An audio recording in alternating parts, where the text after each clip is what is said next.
Alarm bells should be ringing for the GOP after yesterday's special elections in Miami, Georgia, and Iowa. According to The Guardian, Eileen Higgins becomes Miami's first Democratic mayor in 30 years. In stunning upset victory, Higgins also becomes the first woman in this post and first non-Hispanic candidate since the 90s. Now, what's particularly eye-catching about this is the margin of victory. So Eileen Higgins, the Democrat, ended up winning by 19 percentage points over Trump-endorsed Emilio Gonzalez. Now, you'll also notice that the total voter turnout was really low. Only 37,239 votes were cast total. So definitely suppressed Republican turnout, but it's not just been the lower GOP turnout in these special elections. It's also the fact that Democrats are highly engaged and are turning out in larger numbers. And on top of that, independents have been unfortunately breaking heavily for the Democrats. And we've been seeing this ever since the special elections began early in November. Now, this 19-point win by the Democrat here is really in stark contrast to how Miami voted in 2024, because President Trump only lost Miami by 1 percentage point. And Kamala Harris 50, Trump 49 percentage points. So that is an 18-point swing in just over the course of a year. Now, to be fair, that swing is a little larger than a lot of the other special elections, and that's why they often say that all politics is local. On top of all of this, the Kalshi prediction markets have been proven right yet again. So Kalshi predicted that Eileen Higgins would win, and they actually predicted her margin of victory here. So the green is 15 percentage points or more. Again, she ended up winning by 19 percentage points. So the day of, this was already in the lead. Now it started closing as the election results came closer. And for a moment, it looked like she was going to only win by 12 to 14 percentage points. But of course, as the race was verified, the odds shot up. But, you know, Kalshi has been spot on the money in virtually every special election so far this year. And so that made me take a look at the predictions for next year's midterms. So what's interesting about this is Kalshi right now, as of the making of this video, they're saying it's about a 77% likelihood probability that the Democrats are going to take the House. But what they do is they have different predictions too for how many seats the Republicans will have. So if you average it all out, according to the prediction markets, Republicans will have 208 seats. This, of course, would be down about 12 seats from what the Republicans currently have. Now, if that is true, that is going to be an overperformance or an underperformance for the Democrats, an overperformance for the Republicans, depending on how you look at it.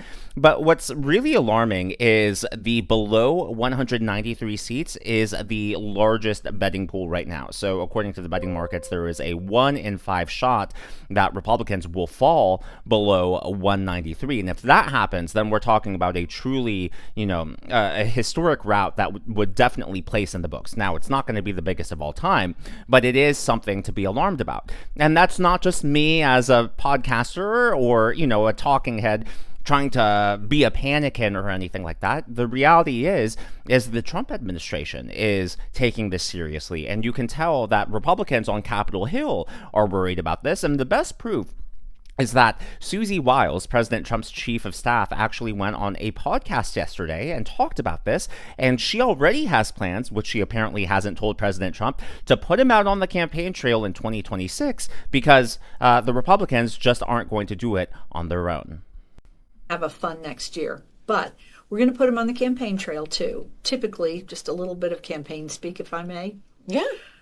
Typically, in the midterms, it's not about who's sitting at the White House. It's you localize the election, right, and you keep the federal officials out of it. We're actually going to turn that on its head. Good.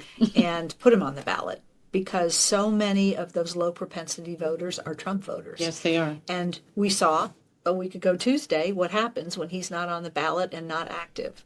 So I haven't quite broken it to him yet, but he's going to campaign like it's 2024 again. Oh. For all these people that he helps. He doesn't help everybody, mm-hmm. but for those he does, he's a difference maker, and he's certainly a turnout machine. So the midterms will be very important to us.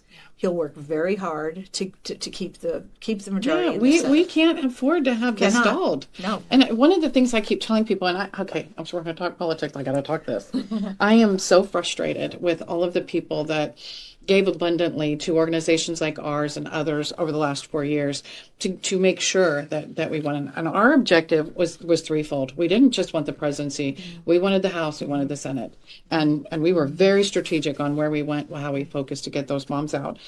And now it's like they're all sitting on their laurels and going, "Oh, we're good." I'm like, I don't President think you Trump, realize how he's good got we it. aren't. And this with swipe of a pen and one election can change everything. And the majorities in both houses are so Yes, small. Right. they are. This is a good Senate year for Republicans. Every 2 years is what it is for House members. So there's candidate recruitment. The president started raising money for the midterms the day after the election. Good. And he's sitting on a huge war chest to help these people. And he'll use it. And he'll use himself, and he'll use his money that he's raised, probably his money too. and nobody can outwork him. So there's every reason to be confident, but we have to actually get it done. Yeah. Yeah, so good on President Trump, good on the administration for realizing this, and I'm happy that he's going to come in like the cavalry to really, boost up congressional Republicans across the country. But on the other side, to me, it's like shame on congressional Republicans. Y'all have gotten so lazy. Why do you need the President of the United States to come out and campaign for all of you? I mean, there are so many Congress people. He can't campaign. He can't drag everyone across the finish line. At the end of the day, I get that we have three co-equal branches of government, but Congress, come on, take your power back.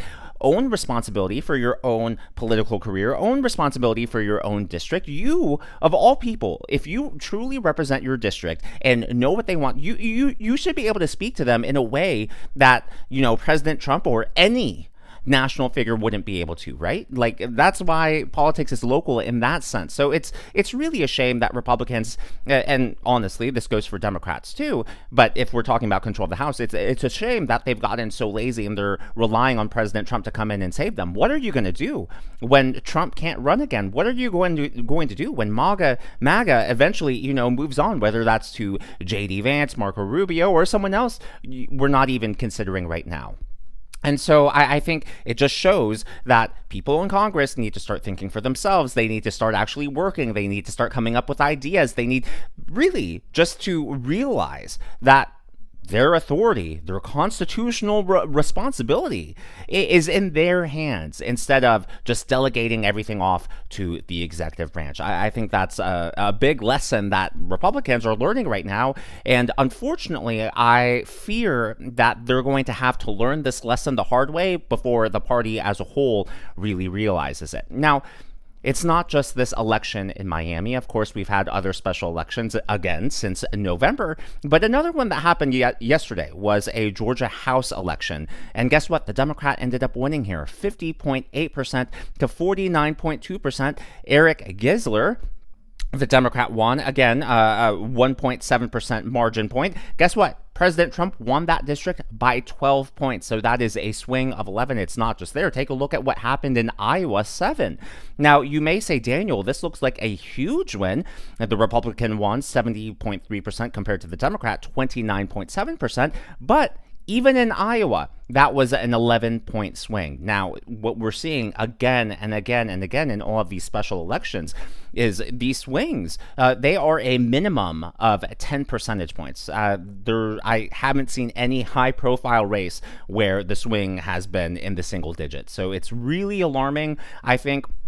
Obviously, with Susie Wiles saying that and with President Trump going to Pennsylvania yesterday, it's clear that the administration is taking this seriously. But I don't know who is giving President Trump his talking points. Because, a few days ago, I think it was last week, he referred to affordability as a hoax. Now, look, if you're like me and you follow politics closely, if you're in the weeds, you know exactly what President Trump meant, right? President Trump obviously was talking about how Democrats are making affordability a hoax. He's not saying that. He's basically not trying to say your lived experience is wrong and not say that, oh, you're making up that prices are high. His whole point about affordability being a hoax is that Democrats didn't care about inflation under Joe Biden. Inflation went through the roof under Joe Biden because of his policies, because of the bailouts, et cetera, et cetera. And in just the first 11 to 12 months, President Trump has slowed inflation way down, and he's definitely put the economy on the right track. But at the end of the day, the progress is slower than what a lot of people would like. And so that's the point he was trying to make. So I don't know why he said affordability is a hoax. It unfortunately is something that the Democrats will be able to play on TV in their ads over and over and over again. But yesterday, so he already started this tour of the nation, right, to really prop up his agenda and celebrate what he's been doing with the economy. But again, I don't know who is giving him these talking points, because he said this, and look, you may agree with what he said, but I don't think that this is the right framing in this moment. Security. We need the one thing you need steel. You know, you can give up certain products. You can give up pencils. Because under the China policy, you know, every child can get 37 pencils. They only need one or two. You know, they don't need that many. But you always need steel. You don't need $37 for your daughter. 2 or 3 is nice, but you don't need $37. So we're doing things right. We're right. Now, look, what he said technically is true, but I don't think that the right answer to addressing the affordability crisis is to say, oh, you should consume less. Oh, you don't need that many dolls. You don't need that many pencils. I think that comes across as out of touch. To me, if you want to talk about overconsumption, that is a separate issue. You can talk about, hey, it's not good for the environment, or hey, maybe we need to practice being content with what we have. There are so many ways you can talk about overconsumption in a way that is not diminishing people's lived experience when it comes to the high cost of living and affordability. And I think you take all of these things, and it's just going to make it easier for Democrats to misrepresent what he's saying, misrepresent his words. So look, I'm not blaming President Trump for saying that. I am just wondering who is giving him this advice, who's putting these talking points in the teleprompter. The first half of his second term, obviously things were going great, and things have gotten a little patchy. You know, we're going through a rough patch right now, but hey, politics is evolving, and a month is an eternity. Things can turn around really fast, and the fact that the administration, Susie Wiles, wants him to be on the campaign trail for congressional Republicans tells me that they have a lot of faith in President Trump to turn out the base, a lot of faith in him to articulately communicate exactly what it is that he's doing. Now, the flip side of this is that Republicans need to come together, and that leads me to something that Candace Owens said on her podcast. But before we get into that, I would like to thank the members of today's Governor's Club. They are Mal, Bogdan, 5734. These are people who give tips and super thanks to the channel. Thank you so much. I'm glad that you're here, and I'm glad that you enjoy. But take a look at what Candace just said on her show. And I don't care about your midterms. Okay, I don't care about your next year midterms and whether or not the Republican Party is united. Okay. Now, unfortunately, that's not just something she's saying. That's something that I've been hearing from a lot of podcasters. So the coalition is unfortunately fraying. It's the cracks are becoming more apparent. But I'm hoping that as President Trump again makes his case, I'm hoping that that can bring the base back together again and salvage the midterms before any sort of wipeout. It's clear at this point. It's likely that the Democrats will take over the House. It's just a matter of how much. But hey, again, you know, President Trump has defied history. He's defied political gravity. You never know if that can happen. But look, just saying things based on how I see them right now, things are not looking good. And I'm hoping for a course correction sooner rather than later. But as always, all of that is just my analysis and commentary. That's what's happening in the world of politics from my point of view. And I would love to hear from you. So what do you think? Are you alarmed by these special elections? Or do you think that, hey, we shouldn't and can't read too much into them because it's in the name. They're special elections. It's not going to be the same as the midterms. Let me know your predictions, your comments on that down in the comments below. Drogon, it's okay. If you haven't already, please be sure to give me a thumbs up. I know it's a simple thing to ask for, but it really does help me reach more viewers like you in the algorithm. Be sure to smash that subscribe button and to check out one of these videos.